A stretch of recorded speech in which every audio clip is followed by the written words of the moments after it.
Hello, I am Olivia Carroll with Snellville Heating, Air, and Plumbing. Soon you will be turning on your air conditioning system and we can help. Spring into action with one of our maintenance plans from Snellville Heating, Air, and Plumbing. You will have peace of mind knowing your home comfort system will come on when you want it to and run efficiently. Not only keeping you as cool as you'd like, but also putting a few extra dollars in your pocket. Call us today to schedule your home help visit.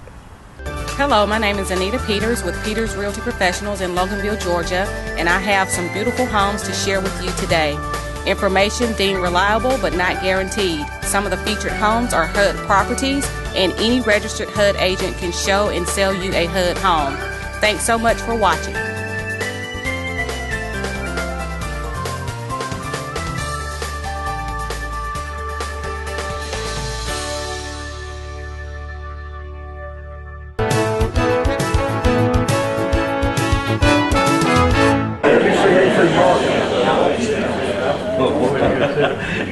Good afternoon, ladies and gentlemen, and welcome to this program.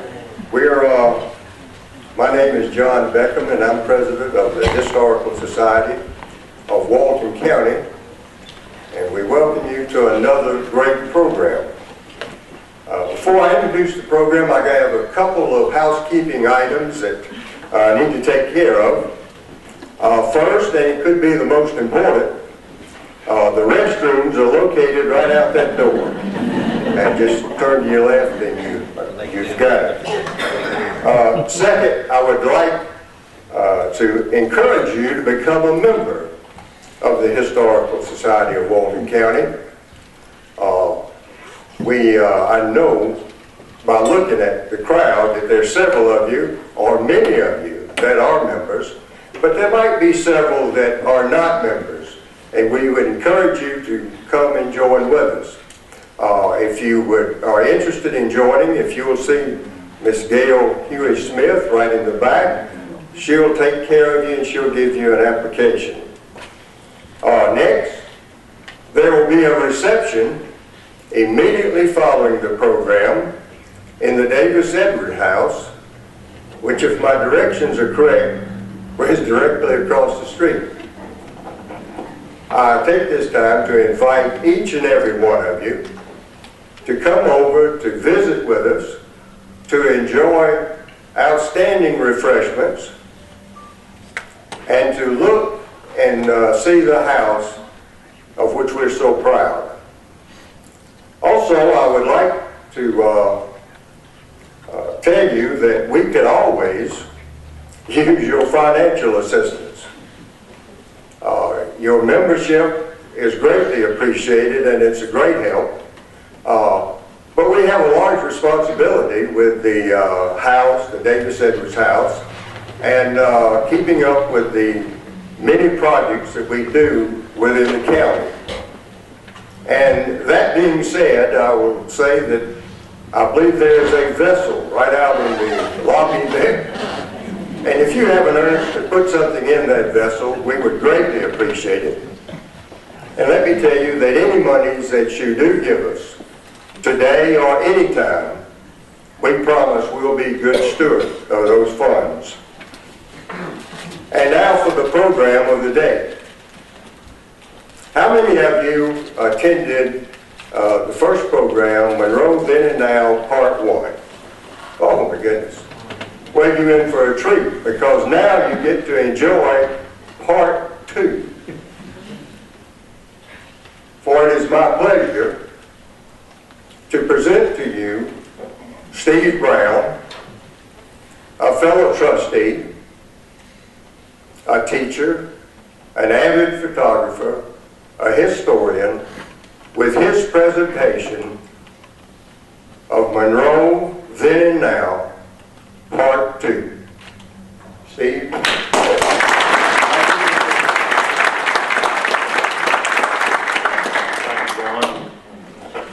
If you were here for the first part, you'll remember that I told you this lasts 4 hours. And part 1 was the first hour. And I'd like to tell you we're going to be out here in an hour today, but I don't see it happening. I've cut this as much as I can cut it, and maintain the interest, so we're going to try to make it in less than an hour and a half. So without saying a whole lot more, let's get started. I got a few housekeeping chores. The first one is to thank all the people that have helped me put this together. And this is probably the last time I'm going to be able to fit them on a slide. So next time we may just think in math.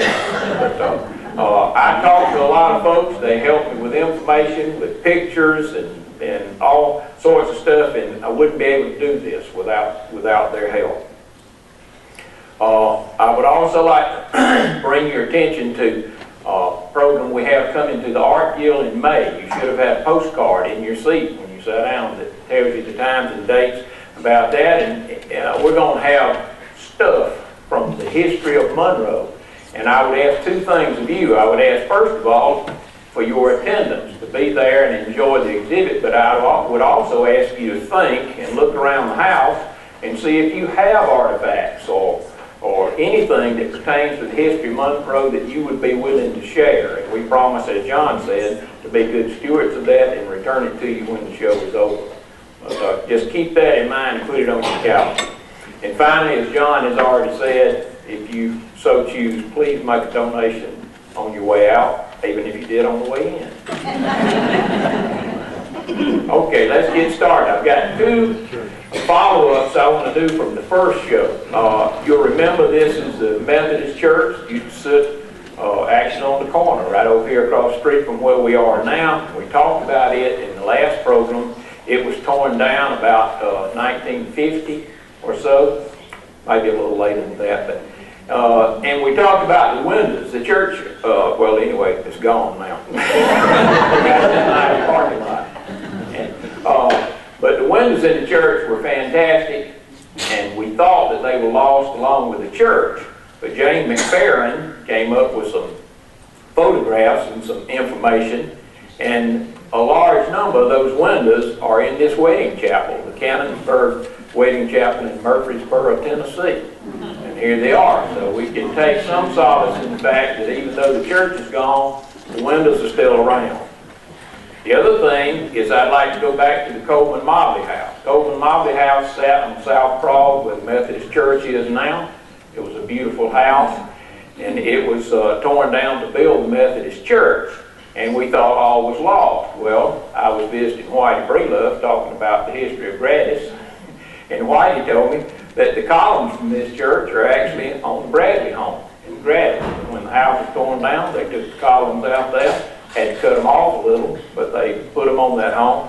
And Gary Bradley, with his family, lives there now. You might know him from Bulldog Tire. Get a plug in for them. But he told me that his sons are the 5th generation of Bradleys to live in that home. Actually, Councilman Bradley's grandfather lived there too. And great-grandfather. There are some empty chairs up here, folks that are in the back, if you step up this way. Okay, we're going to move on to new things now. You may remember this picture from last time. We talked about the business, which is the Day Avery Company. Today we're going to talk about the man. And I don't know for sure, but because of their placement in the picture, I believe this is Mr. Day and Mr. Avery. I also don't know which one's which. This store sat where ACOX was for a long time and where the city court police department is today. But Mr. Day, whichever one of these he happens to be, built a nice home on Highland Avenue about 1906. And then sometime after that, before 1915, is the best I can come up with, Mr. Day and his partner, Mr. Avery, sold their business to the Aycock brothers, who opened Aycock's department store in the same location. And he also sold his house to the Aycock brothers or their sisters. I know their sisters live there. Today, Bob and Barbara Malcolm live there. So it's a beautiful addition to our city. This, in 1919, was the J.H. Peters home on Church Street. And you notice in 1919, Church Street was not paved. Broad Street was not paved until 1920 or thereabouts, and it was the first street in town to be paved. But the J.H. Peters home looks like this today, and it's It has been the Alcove, which was a home for troubled teens, but I believe that's closed, and I don't think it's occupied at the present time. It went through some period of time when it was an apartment home. My uncle and aunt lived there for a period of time. This is our train depot. This picture's made about 1951.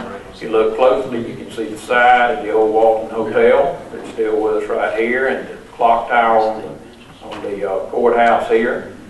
And through the forward thinking of some of our good citizens, we still have that depot with us today. Looks nice.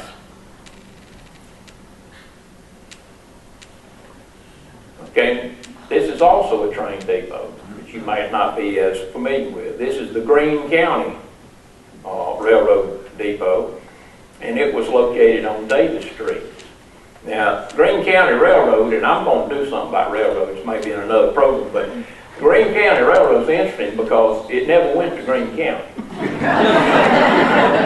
It went to Appalachian, which is about a mile from Greene County, and it stopped, turned around, and you came back to Monroe. But the guy who owned it was named Forrest Greene.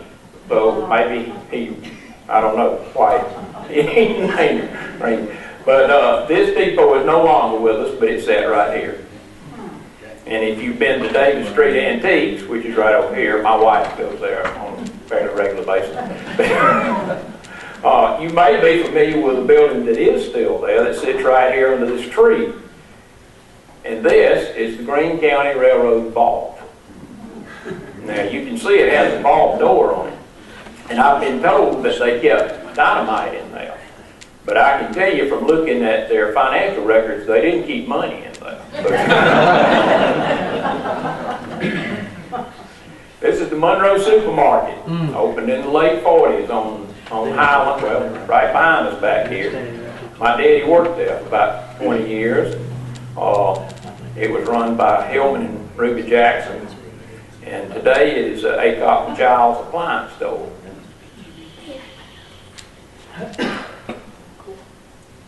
This is another shot from the 1950s. The supermarket burned around 1960. I'm not sure of the exact date.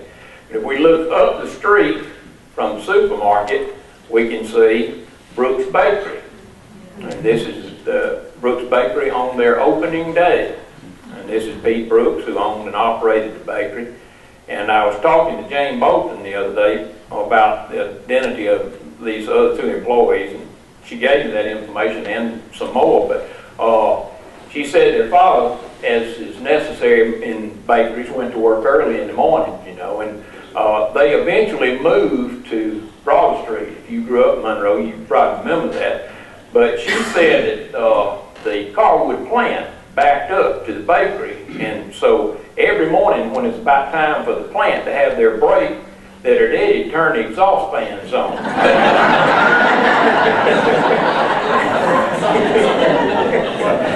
Blow all that nice yeast and cinnamon buns and all back toward the plant. Today, some of you probably parked in Brooks Bakery's showroom. This is where that building stood. This is the Ellis Cafe. And down below, the Huff and Blasingame Cash and Carry Dry Cleaner. This is on Spring Street. Before I show you what it looks like today, I'd like to point out this sign that says Mendel Service Station. We're going to come back to that a little later in the program, but keep that in mind. Today, the Ellis Cafe is a Renewed Hope Christian Assembly.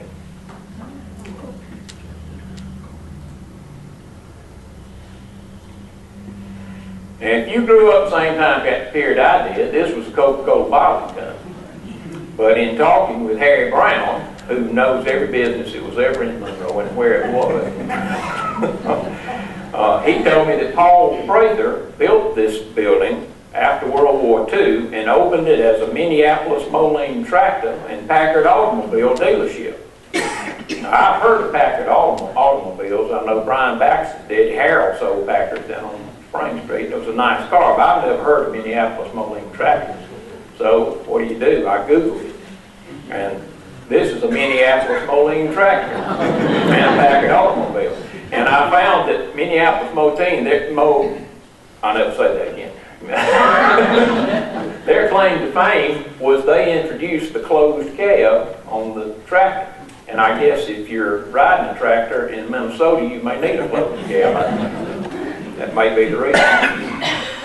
This may be the way you remember the building. This is when it was the Coca-Cola Bottling Company. And here's the bus station next door, which is the dentist office now. And over here you can see the back of Patrick's store and service station. Today it's the fish thrift store. Doesn't look a whole lot different than it did when it was brand new. This is the back of the store down on South Madison Avenue, or Speedway if you want to call it that, where 8th Street comes in and Pannell Road. And I didn't know the Backuses, but I'm assuming this is probably them. If you could read this sign right here, it tells you that they're selling gas for about 20 cents a gallon. And this is the way that store and house looks today. These gentlemen are gathered for a lesson in farming. But this is the latest farm equipment, the riding cultivator.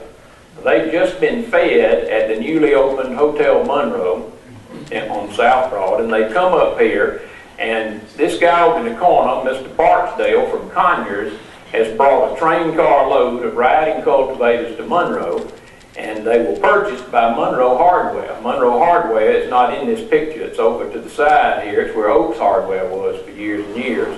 This is about 1920 when this picture was made. And so I assume that Mr. Barksdale is about to tell them how these operate and why they should have one. But if they were there today, they wouldn't be looking at cultivators, they'd be looking at yard furniture and swings.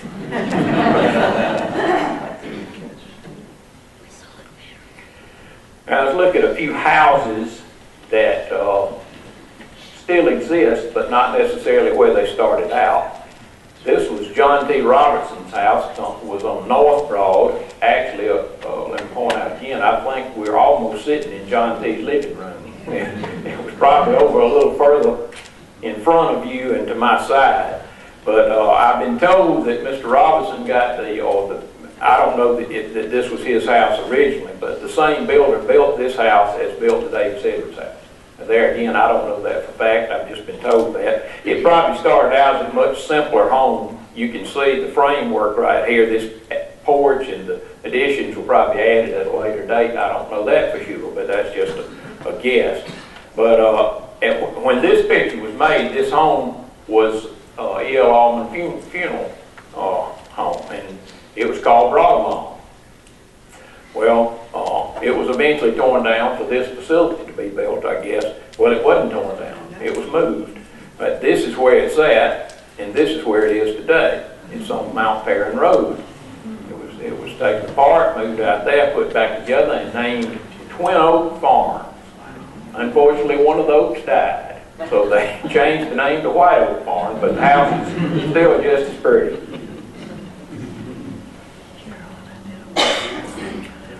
Now we're going to look at the Pendergrass house, and this is the only old photograph I have of the Pendergrass house. To give you some bearings, this is South Broad Street right here. Here's the Baptist Church, an older building but the same location. This is the Mobley House, which is where First Methodist Church is today.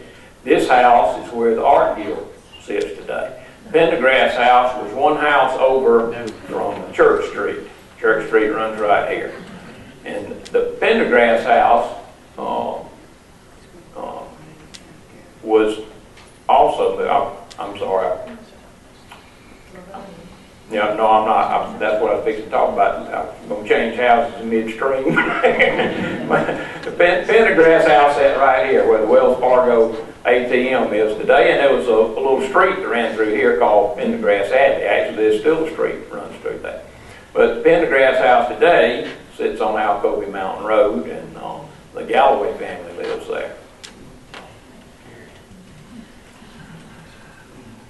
All right, now we're going to go back and talk about the Laboon Hester house, which actually should be called the Hester Laboon house, because the Hesters built the house. And Ms. Hester moved here with her daughter in the I'd say around 1890. But when she moved to this lot, this house was not here. This house was there. And it had been occupied by Governor Henry McDaniel while he was serving as governor. The house sat here and faced Broad Street. Well, he sold it, Ms. Hester. She moved in with her daughter, and while they were living in the house in 1906, they had this house moved and turned to face Church Street, and they built the Hester Laboon house on this lot here. This lot, when Henry McDaniel bought it, he called it in a letter the Briscoe lot, but I don't know what Briscoe that was, he didn't say. This is the house, maybe as you remember it, if you grew up here, the Laboon house we called it, and it was built in 1906. This picture does not date from 1906, but it looks about the same. And this is Mr. Laboon, Brant Laboon and Julia Hester on their wedding day in 1914. I don't know if they were married at home or just came there after the wedding. But, and this is one more shot of the house. This probably dates from the 60s or 70s. And today it's a Pinnacle Bank. But the house is still with us. It's in use. It looks nice. The house is called Seven Gables also. Some of y'all probably knew that. And they've added a garage to the side. But it's nice when things can be saved and not destroyed. This house sat on Spring Street, and I know at one time that Booth Williams owned it. I don't know who built it. I think when Booth Williams owned it, it was an apartment house. But it was probably built as a single-family dwelling to start with. But it sat on Spring Street. It's gone now. It was not moved. It was destroyed, and Sherwin-Williams parking lot took its place. Russell and Jimmy Dean Jackson lived there. They gave me that picture in their early marriage. This is Texas. I don't know how aesthetic service stations are, but we can look at them anyway. This is a Texaco station at the corner of Spring Street and Madison Avenue. And today it's Harry Brown's Oil Company. Harry gave me that picture of that service station. Now, this is the the Mendel service station. I showed you the sign a while ago. The Ellis Cafe is right here. So this service station is sitting on the corner of Spring Street and Wayne Street. But you can tell at this time, and this is either late 30s or something like that, the gas pump's already gone, so it wasn't being used as a service station at that time. I don't know. Bobby, y'all had a cafe or something then, didn't you? Had a fish market and produce market. Okay. Probably not this early, a little later than this. A little later, yeah. But anyway, this is what's there today. Now, I don't know if this is a part of the church that's next door or not. Kelly, do you know what? Appalachian Baptist Mission. Okay, Appalachian Baptist Mission. All right, this is Mr. Saul's service station. That's the corner of Broad Street and Church Street. And this is a right nice service station. You got these terracotta tiles on the roof and all. Today it's parking lot to park. Now we're going to talk about schools, and I need to tell you that there's no way I can cover all the schools. I'm going to talk some about mainly the older Monroe Public Schools. We may come back to schools in another program or something. I could talk all day about schools, but, and you don't want to hear all that. So we're going to start by telling you that the history of the schools in Walton County, Monroe is hard to follow. If you can even read Ms. Sam's book and what she says about schools, and it's still difficult to follow. But sometime in the 1820s, the state declared that there would be schools in Walton County, and I think probably they funded that to some extent. But the schools were mainly a pay-as-you-go situation. They may have gotten some money from the state, but you still had to pay tuition to go to school. And this is an advertisement. This was in one of the Athens papers in 1837, and they're advertising the teachers and how qualified they are. And of course, you see right here that there was not a single case of bidiousness or chills and fever the whole first term. So that's the reason right there, seeing your kids in school. While I'm here, let me tell you that Athens papers are online. You can just Google historic Athens paper, and you can read this stuff all day and all night. Isn't it right, Susan? And back then, they put a lot of stuff from Monroe in the Athens paper. So we're going to start our history actually with a gentleman named Nehemiah Johnson. And the kids called him Yankee Johnson because he was from Rhode Island and probably talked like a Yankee, kind of like me. He showed up in Monroe in the 1820s, and he started as a house painter, and he became a merchant, and he did quite well. And he bought this lot, which is at the corner of Broad Street and what was then Pearl Street. Today it's Washington Street, but it was Pearl Street at the time. He bought this lot from Mr. Betts, who was one of the pioneer citizens of Monroe. And he was doing fine until about 1863, and then he got sick and he died. Well, 1863 is the middle of the Civil War. Now, Mr. Johnson had a good estate, but Confederate law said that none of that estate could leave the Confederacy, and all his relatives were in Rhode Island. So, in his will, he left a part of that estate for the education of the underprivileged children in Walton County and Monroe. And so, with that money and probably some other funds, Johnson Academy was built on this property. Now, when it was built, the McDaniel Teaching House was not here. And I don't know exactly where it was built. It might have been up here where the house was, but somewhere on this property it was built. And it stayed there from about 1864 to 1887. Another thing you need to notice too is any of you that went to Johnston Institute, the man's name was Johnson, but somebody decided it needed a T in it, so they changed it to Johnston, and the name was changed almost immediately from Academy to Institute. I can't tell you why, but that's the way it was. Well, Henry McDaniel retired from governorship, moved back to Monroe, and I showed you the house where he lived a while ago. Well, he apparently wanted a better house, a different house or something. Anyway, he traded or bought and sold or did something with the city to acquire the McDaniel property where the McDaniel Teaching House is now, and in trade or sale or whatever, he gave the city 2 acres of property in Larry and Judy Farmer's backyard. And the deed says that the property ran between Church Street, which runs up and down Larry and Judy's driveway at that time. Today it stops up at Wayne Street, but back then it went through. And Washington Street, which again was Pearl Street, then not Washington Street, and it's right over here. I would tell you too that Pearl Street at the time this was taking place went all the way to Walnut Grove. It went up to the 4-way stop where Pine Crest is, and then what we call McDaniel going down that hill was Pearl Street, and it went right on out across Michael Edgerton. If you go out there today, there's a dirt road that goes through there. If you can get the property owner's permission, you can walk all the way through there to Walnut Grove, all the same track. Now, you're going to probably have to walk the last few miles on 138, but it did go all the way to Walnut Grove. So anyway, somewhere in this area, the city built this school. It was a 3-room school, Johnston Institute. And the students of Monroe went to school there through the 1890s. And then when school let out on May the 18th, 1900, as Ms. Sam says in her book, Wayfarers of Walton, before the kids got home, the school burned to the ground. Now, I don't know if there were, students involved in that or not.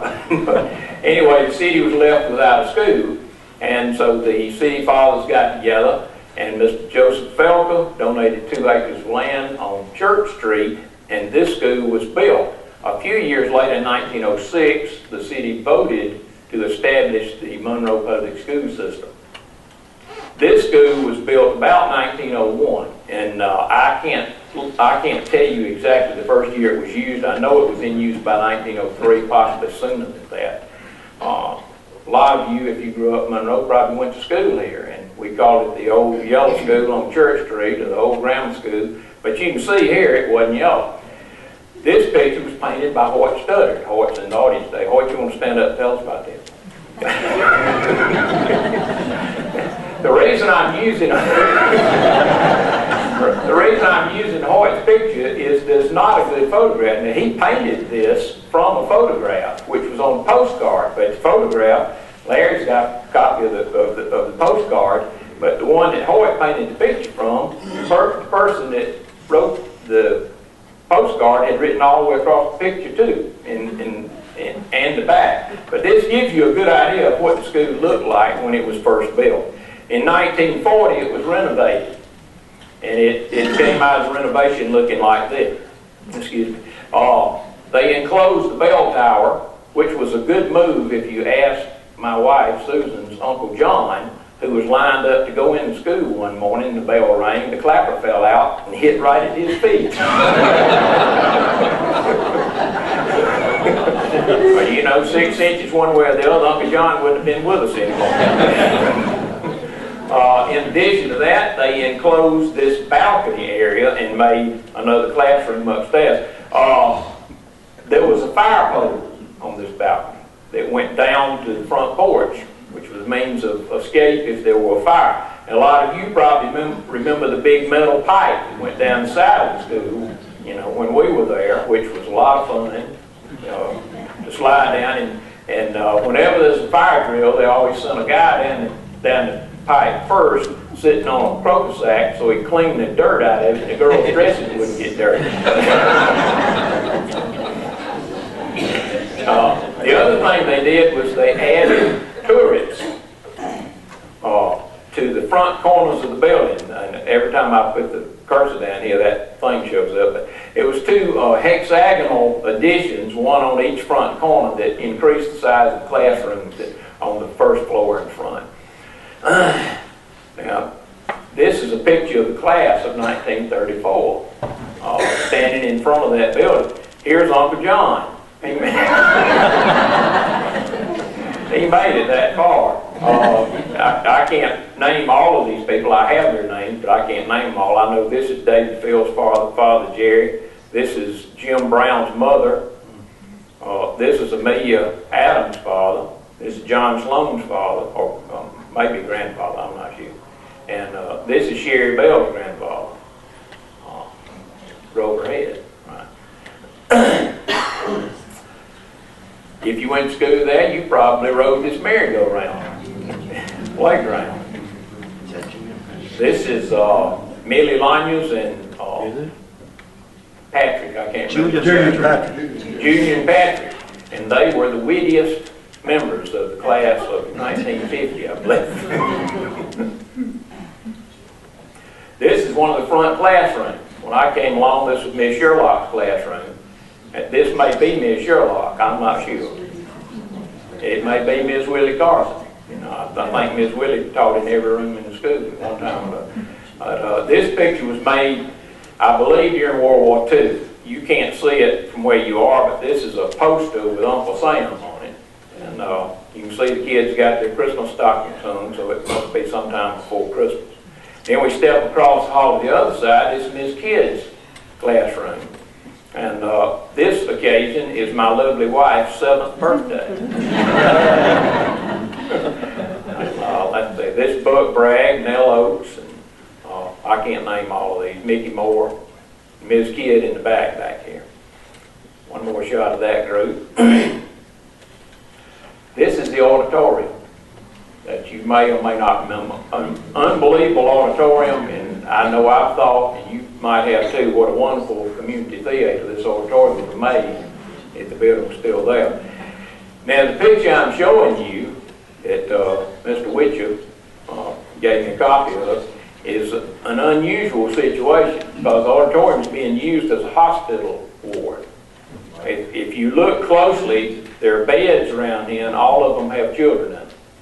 I don't know what's going on. The first thing came to my mind was the influenza epidemic in 1918.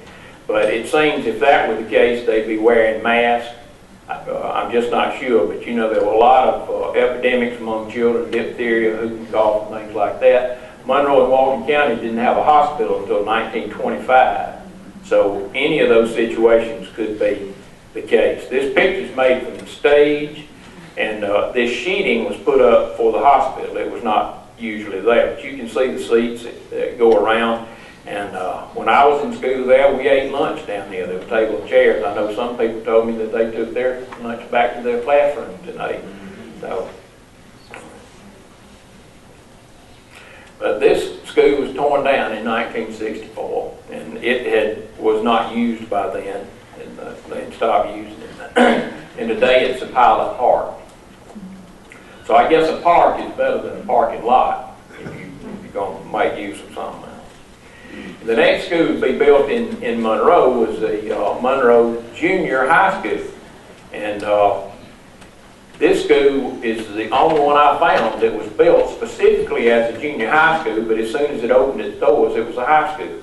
And it was not used for junior high school until the high school was built over on Bow Springs Avenue. So I don't know why they call it junior high school. It opened in actually December of 1914, school year 1914-1915. And this picture was made not too long after it opened.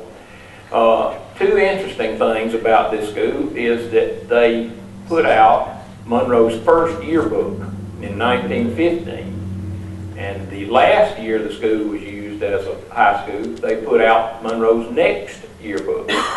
But the 1915 yearbook was called Melting Pot.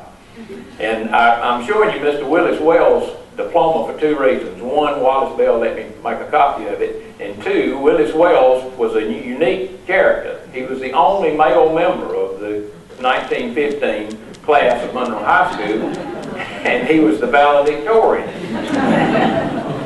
Mr. Wells went on, I believe, to be a civil engineer and traveled extensively in South America and other places, but he wound up back in Monroe, and I think lived his life out here with his wife on Edward Street.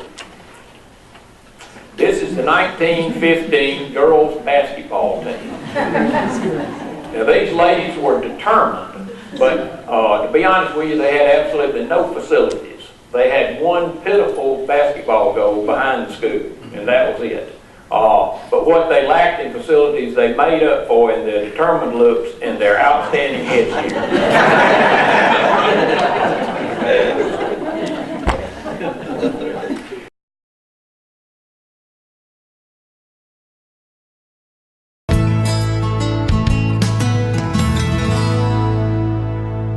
Hi, and welcome to this week's edition of The Health Story. My name is Dee Dee Harris. I'm the Executive Director of Walton Wellness, a nonprofit located here in Walton County dedicated to the prevention of lifestyle-related chronic illness.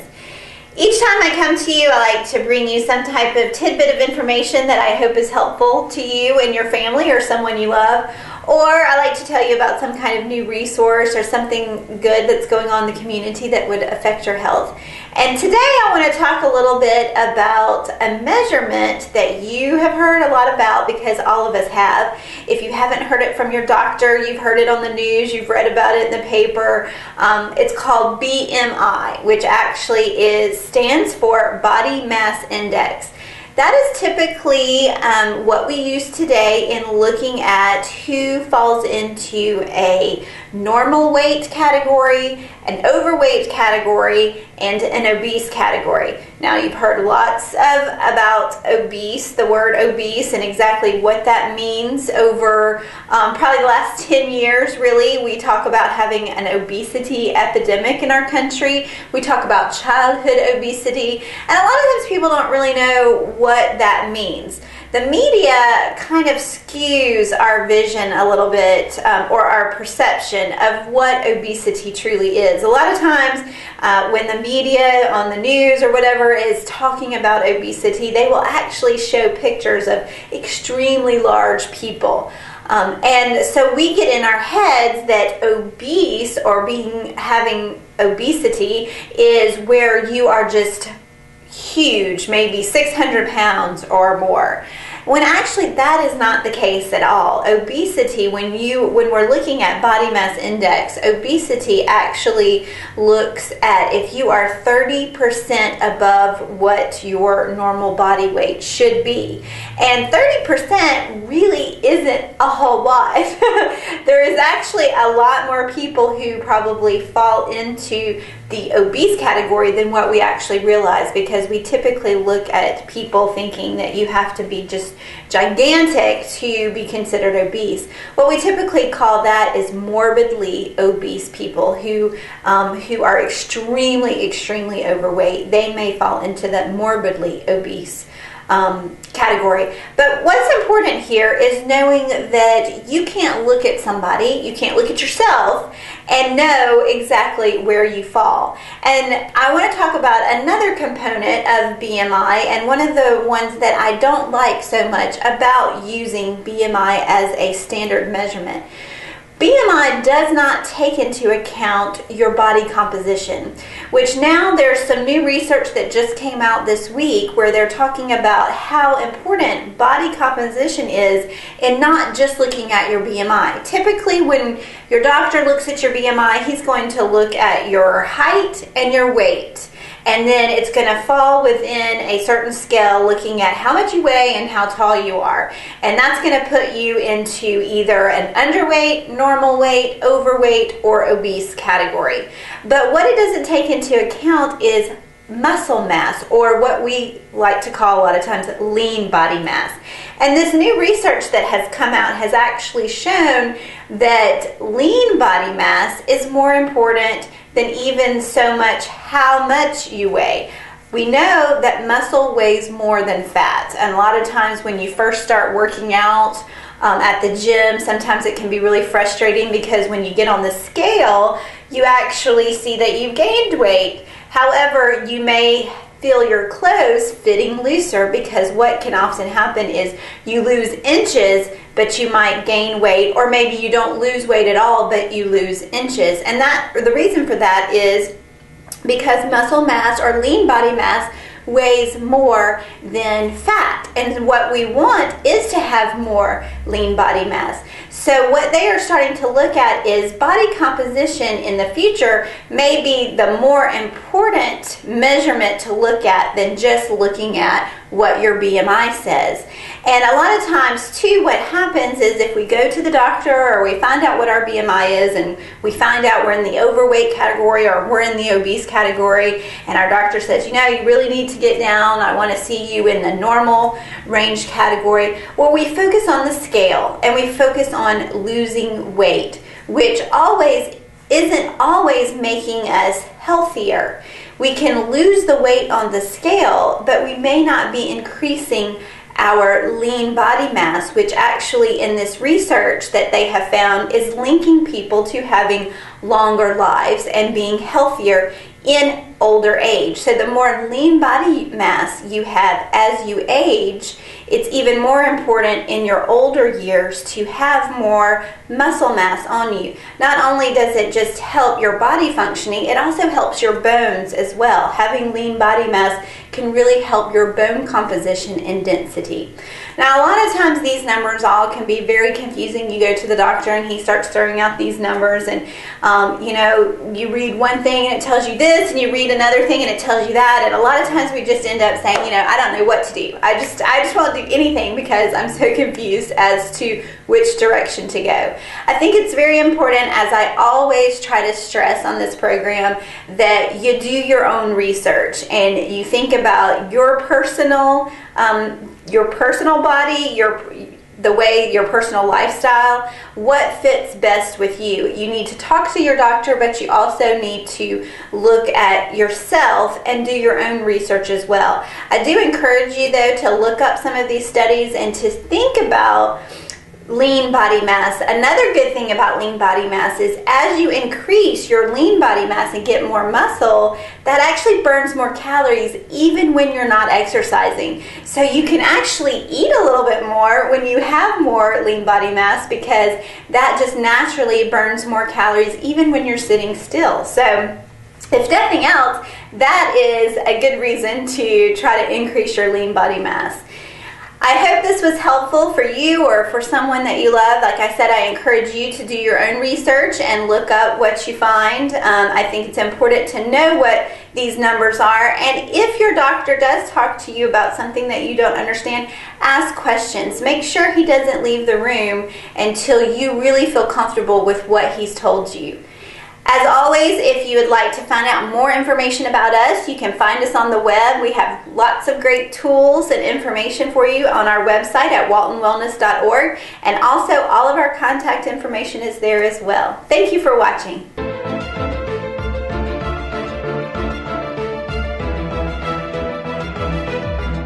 Hey, I'm Isaac with Reboot Computer Company, and we're going to give you the Reboot Tech Tip today. I wanted to talk a little bit about Windows 8. And I know we've talked about it a little bit in the past and the actual issues with it and stuff like that. But Windows 8, they're actually going to go out of service with it in 2015. And so the issue that everybody's going to come up against is, okay, what do I do with Windows 8 in 2015? So what Microsoft is actually doing is they're giving you a free download for Windows 8.1. And you just go to the Microsoft Store and download it for free. If you already have a Windows 8 machine, there's actually a little icon on it's on the first menu that comes up when the computer comes on. It's a little icon that says Microsoft Store. If you just click on that icon and go to the store, 90% of the machines will actually start downloading it automatically because everybody's going to have to upgrade to Windows 8.1.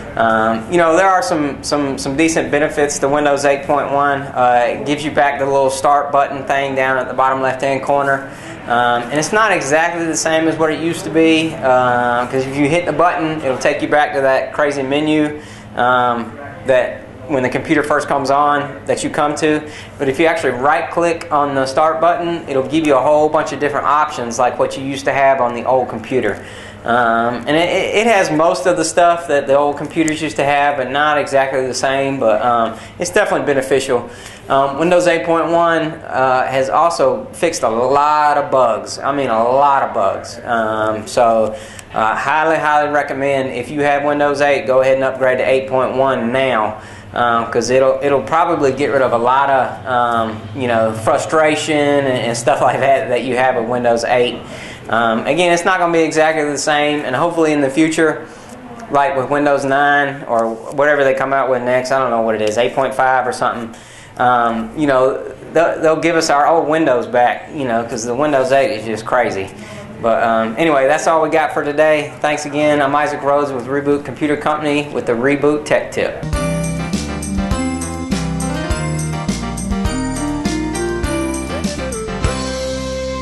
Hello, I'm Kenny Sargent with Keep Walton Beautiful in the Walton County Recycling Center, and I want to thank you all for tuning in today. And I wanted to talk to you a little bit about what we have going on here now and coming up over the next couple months. The first thing I wanted to talk about is we have began planning the annual Document Destruction Day. We're planning on doing that May 31st at the Carmichael Drug Shopping Center, the way we've done it the last couple years. Everything should stay the same. We're going to do 2 banker boxes that you can bring in, and each box over the 2 boxes is $5 each, and that is available to all Walton County residents. So we're excited about that. And one of the other things we're going to try to do that day is one of our volunteers with Keep Walton Beautiful has started a program, Soles for Shoes. He's actually one of our youngest volunteers that we've had down here, at least since I've been here, and we're excited about what he's doing. Basically what Soles for Shoes is Shoes for Souls. The program is we'll set out boxes. There's boxes in some of the local schools. We have one here at the recycling center, and any old shoes you have or shoes you may have replaced or that are still in pretty good condition and could be worn by somebody but you don't wear them anymore, we're going to take those, and those are being sent overseas to kids and people who do need those shoes. And that's pretty much any kind of tennis shoe, loafer or anything like that is in usable condition, they are going overseas to people that need them. So we are excited about that, and we wanted to encourage anybody that was participating in the document destruction day to keep that in mind and bring your shoes out. We will have a box there for the shoe program as well. And we're trying to kick that off. We're excited about it, so we really would appreciate everybody kind of pitching in to make that happen.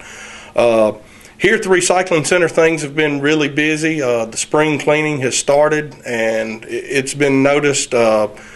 We had over 1,200 cars across the scale last month, and it looks to be about the same going into April.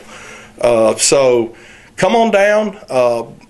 Be happy to show you around, show you what we do, show you what can and can't be recycled, and exactly how we do things down here. We're excited about the things we have coming up, and we're excited about seeing you. So come see us. Thank you.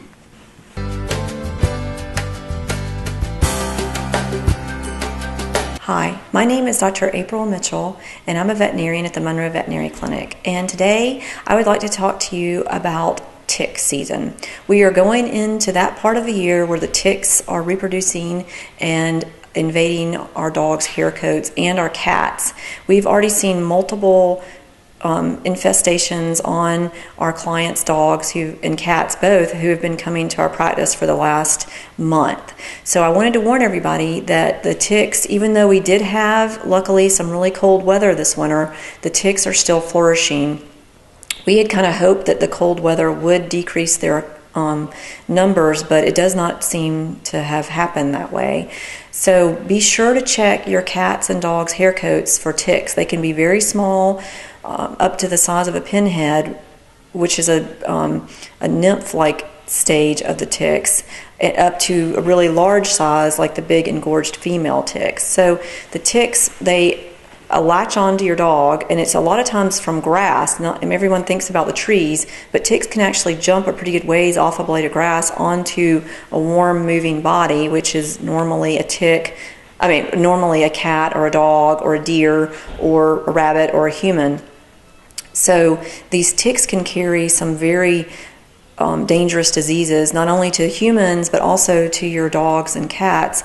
Rocky Mountain spotted fever, Ehrlichia canis, anaplasmosis, Lyme's disease are some of the ones that we really worry about with our dogs and cats. Especially with dogs, they seem to be a little bit more susceptible to these diseases from the ticks, and they can cause, like if your dog were to be exposed to Ehrlichia canis, it can cause severe joint pain, a shifting leg lameness, so they can be lame in the front leg one day and the next day be lame in the opposite leg.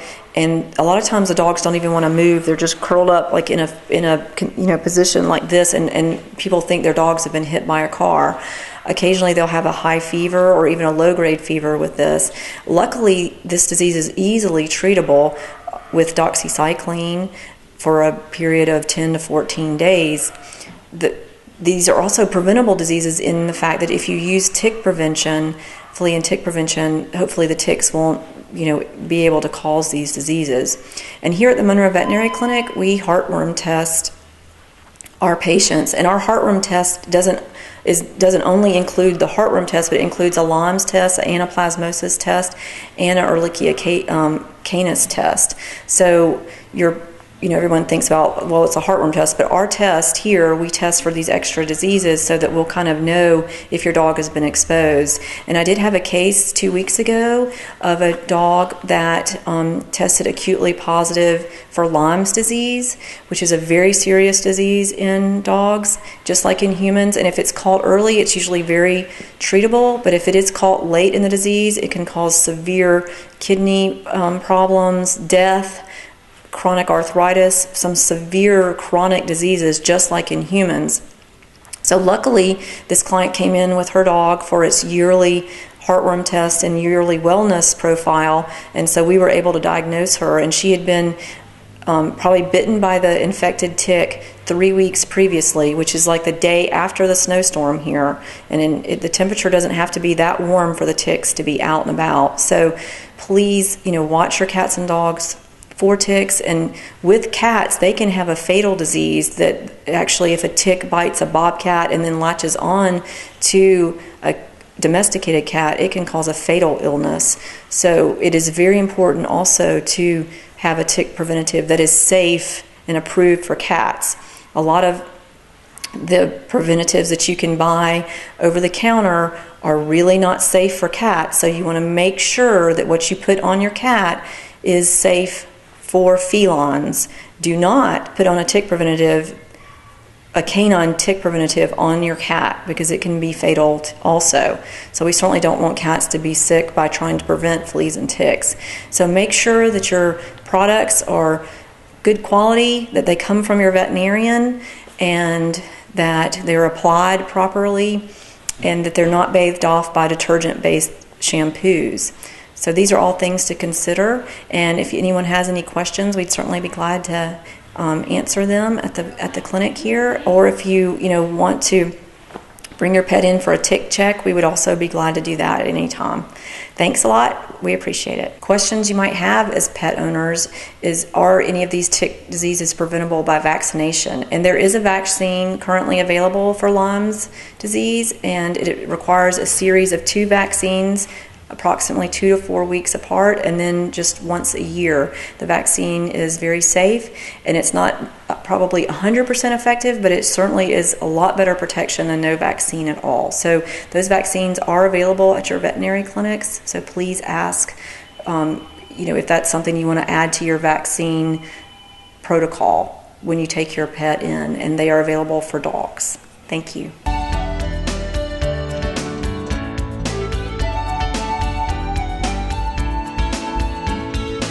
Hey, we're going to show you some of the dogs and cats that are here at Walton County Animal Control. It's that time of year already. We're starting to get a lot of these cute little puppies in.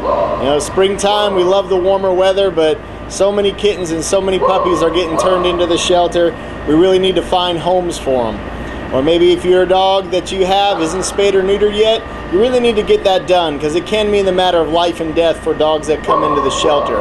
So make sure you be a responsible pet owner, have your pet spayed or neutered. There's also some upcoming low-cost vaccination clinics coming up. This is going to be at Tractor Supply in Monroe. There's going to be one on Saturday, April 5th and Saturday, April 19th. Those clinics are from 12 to 2 o'clock. You can get discounted rabies shots and a whole host of other veterinary treatments and vaccines that'll help keep your pet healthier. So we're going to show you some of the dogs and cats that are here now. Come on down to the shelter and adopt. A female boxer mix. She's 4 months old, looking for a good home. Hey, this is Ryder. He's a real handsome young black lab mix. He got turned in by his owner, so he needs a new home. We heartworm tested him and he's negative. He's had his first shots in deworming, and so he's pretty much ready to go. He just needs a rabies shot, and that's included in your adoption fee. So a dog ready for a home. Here we have a 4-month-old female boxer hound mix. We've got a litter of 5. They're all 4 females and a male. They all need good homes. Hello, I'm David Van Zant with Snellville Heating, Air, and Plumbing. As you know, springtime is right around the corner, and with that comes the pollen. This can be bad news if you have allergies, or hey, if you just get tired of the sniffling and sneezing, let us know, we can help. We can install a Lennox Healthy Climate air filtration system, and this system will help you with your allergies and can also help your home be cleaner and your HVAC system more efficient. Let us know if we can help. Give us a call, 770-982-9800. Thank you. Hello, my name is Anita Peters with Peters Realty Professionals in Loganville, Georgia, and I have some beautiful homes to share with you today. Information deemed reliable but not guaranteed. Some of the featured homes are HUD properties, and any registered HUD agent can show and sell you a HUD home. Thanks so much for watching.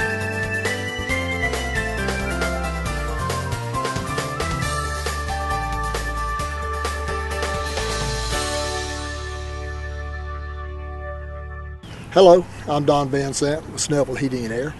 I'd like to thank you for your support all these years, and I'm pleased to announce that we're adding plumbing to our list of services. Any of our loyal customers in Walton County that uses our plumbing service during the months of April and May will receive a 10% discount. Again, I'm Don Van Sant with Snellville Heating and Air, 770-982-9800.